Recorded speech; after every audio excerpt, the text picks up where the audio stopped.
Hello and welcome to another Global 13 opinion piece where we talk to our CEO Jason Harborough about his opinions about the sporting landscape. This week we're looking at traditional versus non-traditional sports. Jason, what are your thoughts on the growing popularity of non-traditional sports? I think it's been coming over a number of years, Alfie. I think that we first saw sports, the traditional sports themselves, starting to develop derivatives, smaller sided games. And then what we've seen is leisure pursuits. That people used to enjoy. Adventure sports, we might call them, extreme sports, which was more of a leisure activity, have now started to become sports. And that has opened up a completely different marketplace. So it's meant that people who perhaps would not have been sports fans have now started to enjoy activities in a way that was never available for them before. We've seen this with the Olympic movement, for instance, where over many, many years, the Olympics has been what we would see as very, very traditional sports. But what we've seen in the last couple of cycles is new sports coming in. So speed climbing, BMX, skateboarding,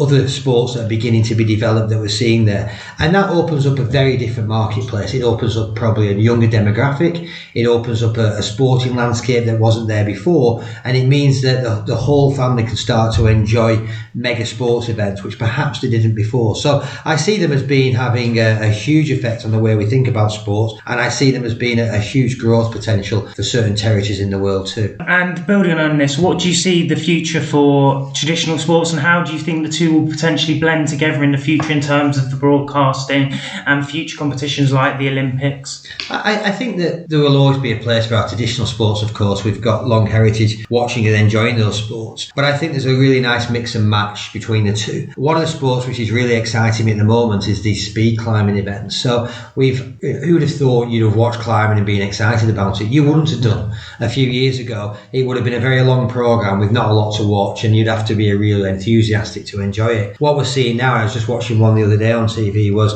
in city centres around Europe, just outside the Eiffel Tower. I watched one. They'd set up a speed climbing course. People were flying up at ridiculous pace and ridiculous speed. And even though I've never really had a massive interest in climbing, I watched the whole of the programme. So I think there's spectacles that can be created by sports that we might have perceived as not being a sport before and not being that interesting. So I think what that does is offers new opportunities to broadcasters.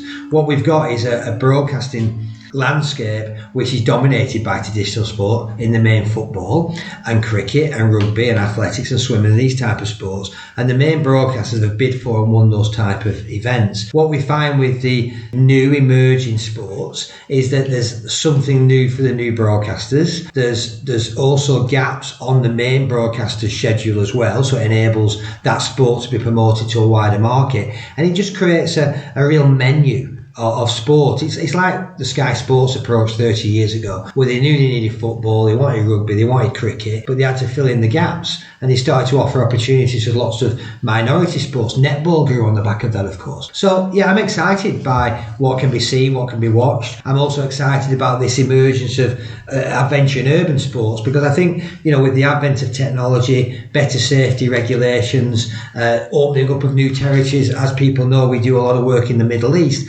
That's a place that can do really well with its adventure sports because of the climate, its location, the topography, everything about it fits beautifully well to become a global leader for adventure sports and extreme sports. So I'm excited about what can happen. And I think part of that as well is kind of increasing the accessibility of these sports. So now, particularly in the UK, we're seeing rock climbing centres opening up all over in major cities and towns across the UK. And I think that will be a driving force behind the growth of the sport moving forward.